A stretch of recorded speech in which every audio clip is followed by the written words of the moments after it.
wa rahmatullahi wa barakatuh. Good morning to you all present here. Today stand before you or to share about the Holy Quran. All Muslims believe that the Quran was revealed to Muhammad sallallahu alaihi wasallam over a period of 23 years, starting with the initial revelation at Mount Hira. After the Prophet's death, his successors complete his divine revelation in a manuscript. It is important to memorize for its importance and because it is the most recited surah of the Quran, known as the heart of the Quran.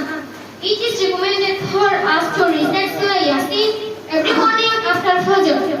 The Holy Quran is a complete guide for all Muslims. It is the guide to a perfect way of life, being the actual word of Allah.